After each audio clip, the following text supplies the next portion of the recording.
Hello नमस्कार, मैं सालिम कुरैशी और आप सभी का स्वागत करता हूं साइंस की इस क्लास में। तो हम 10th क्लास की जो साइंस शुरू करने वाले हैं तो उसमें पहला चैप्टर है हमारा रासायनिक समीकरण एवं अभिक्रियाएं। रासायनिक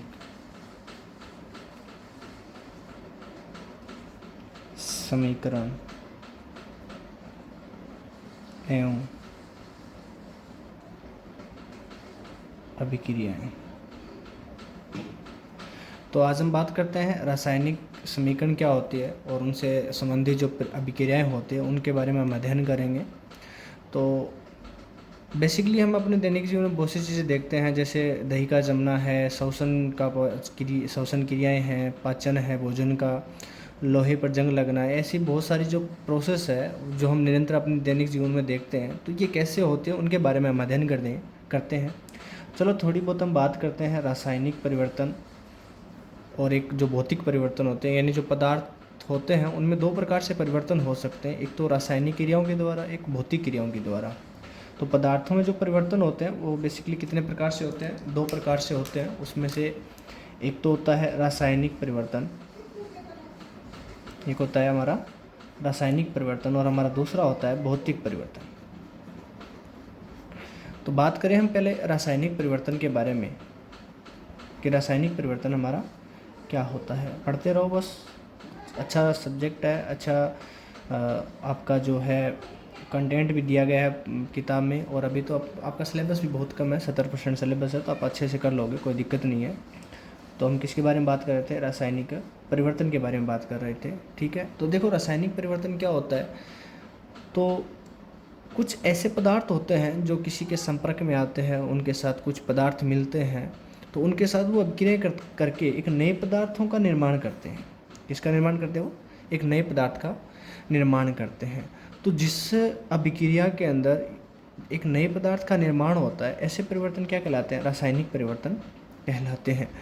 जैसे हम देखते हैं कि जो लोहा है उसको जब हम बाहर रखते हैं, जैसे वायु के संपर्क में आता है और कुछ नमी होती है, तो नमी और वायु के जब संपर्क में आता है तो उस पर एक भूरे रंग की परत जम जाती है, जिसे अपनी आम भाषा में क्या कहते हैं? जंग लगना कहते हैं। तो ये जो प्रोसेस होती है ये रासायनिक परिवर्तन कहलाती है। और एक जो हमारा होता है वो होता है भौतिक परिवर्तन।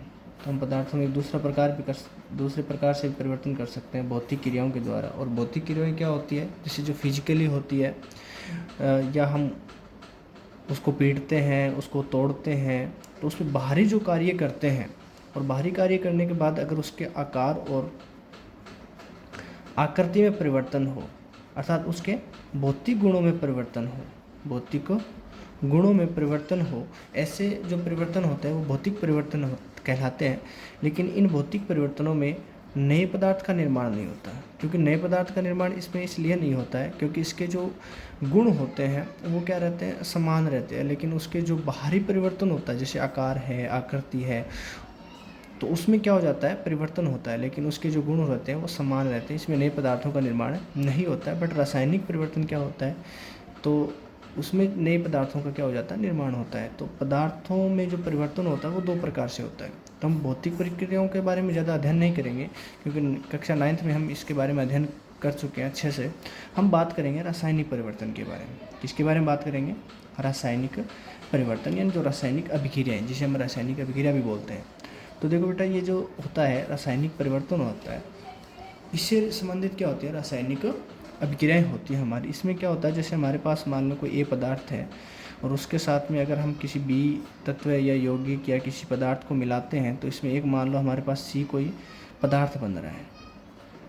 अब ये जो सी पदार्थ बन रहा है हमारे पास, ये क्या है? नया पदार्थ है। इसके जो गुण हैं वो सारे के सारे क्या है? नए हैं। इस सी पदार्थ के गुण इन दोनों से क्या होते हैं? भिन्न होते हैं। तो इससे हमारे पास क्या बना? एक नया पदार्थ बना है। और ऐसी प्रोसेस को, ऐसी प्रक्रियाओं को हम क्या बोलते हैं? रासायनिक अभिक्रिया। क्या बोलते हैं? रासायनिक अभिक्रिया। ठीक है। अगर कोई क्वेश्चन हो, अगर नहीं समझ में आ रहा है तो आप कमेंट बॉक्स में आप मुझे बता सकते हो कि सर ये हमारे समझ में नहीं आ रहा है। ठीक है। तो हमने बात की अभी कि जो पदार्थ होते हैं उसमें दो प्रकार से परिवर्तन कर सकते हैं हम, एक रासायनिक और एक भौतिक क्रियाओं के द्वारा। रासायनिक परिवर्तन क्या होता है, जिसमें नए पदार्थों का क्या होता है, निर्माण होता है। और नए पदार्थों का निर्माण होता है, जैसे हमने एग्जाम्पल लिया था लोहा है। लोहा को जैसे हम वायु और नमी के संपर्क में रखते हैं तो उस पर एक भूरे रंग की क्या जम जाती है, परत जम जाती है। या हम ऐसे बोल सकते हैं कि जो लोहा है वो कमज़ोर होने लगता है। तो इससे जो नया पदार्थ बन रहा है वो रासायनिक परिवर्तन होता है। और एक होता है भौतिक, जैसे भौतिक गुणों में क्या होता है परिवर्तन, जैसे उसके आकार और आकृति में, इससे नए पदार्थों का निर्माण नहीं होता है। हमने रासायनिक परिवर्तन के बारे में और कहा, जैसे मान लो हमारे पास ए कोई पदार्थ है और ए के साथ हम बी की कोई अभिक्रिया करवा रहे हैं, जिससे हमारे पास सी क्या बन रहा है, कोई पदार्थ बन रहा है। अब ये जो सी पदार्थ है वो नया पदार्थ है, क्योंकि इसके जो गुण हैं वो इसके गुणों से क्या करते हैं, समानता नहीं रखते हैं।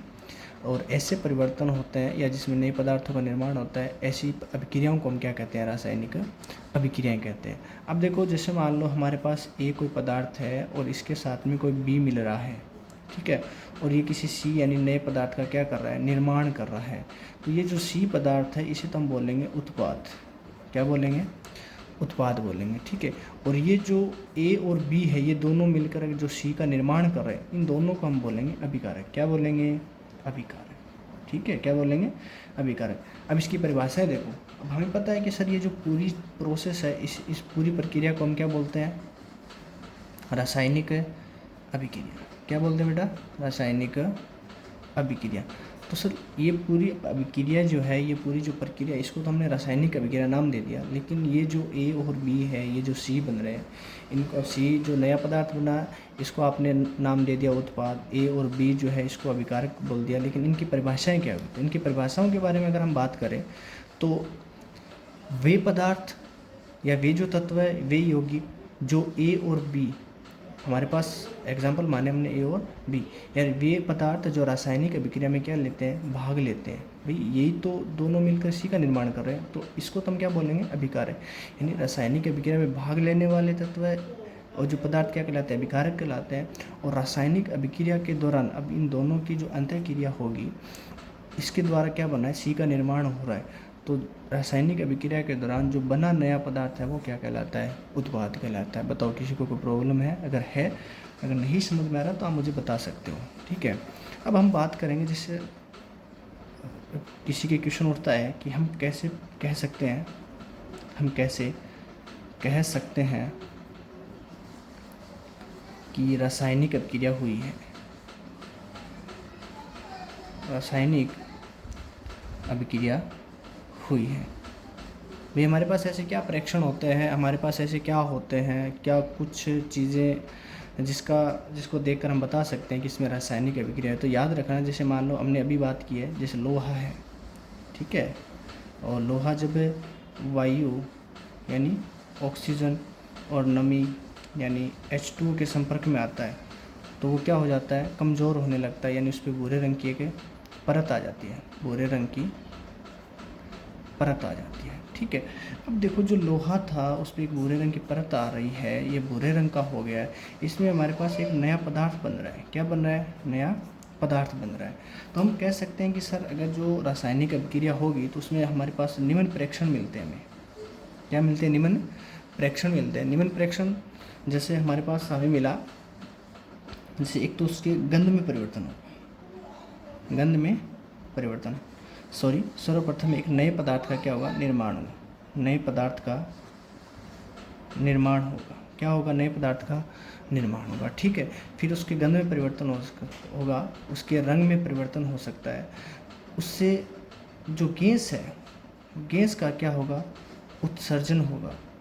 गैस का उत्सर्जन हो सकता है, प्रकाश प्लस ऊष्मा का क्या होगा, उत्सर्जन होगा। और ऐसी प्रोसेस अगर एक साथ में उसकी अवस्था में भी क्या हो सकता है, परिवर्तन हो सकता है, उसकी अवस्था में परिवर्तन होगा, ठीक है। तो याद रखना, जैसे भी रासायनिक अभिक्रिया होगी तो आपको ये निम्न प्रेक्षण देखने को मिलेंगे। यानी पहले तो सर्वप्रथम नए पदार्थ का क्या होता है, निर्माण होता है। फिर उसके रंग में परिवर्तन हो सकता है, उसके गंध में परिवर्तन हो सकता है, उससे गैस का उत्सर्जन हो सकता है, प्रकाश और ऊष्मा का उत्सर्जन होता है, उसकी अवस्थाओं में परिवर्तन हो सकता है। जैसे मान लो अगर कोई द्रव्य है, यानी कोई द्रव है वो ठोस में परिवर्तित हो सकता है, अगर कोई ठोस है तो वो गैस में परिवर्तित हो सकता है, यानी उसकी अवस्थाओं में क्या हो सकता है, परिवर्तन हो सकता है। और ऐसे परीक्षण अगर आपको दिखाई दे तो आप बोलना कि सर इसमें क्या हुआ है, रासायनिक अभिक्रियाएं हुई है। यहाँ तक किसी को समझ में नहीं आए तो आप कमेंट बॉक्स में ये चीज़ें लिख सकते हो कि सर समझ में नहीं आए। तो हमने आज थोड़ा सा ही पढ़ा है। तो आज के लिए धन्यवाद। हम बात करते हैं नेक्स्ट वीडियो में।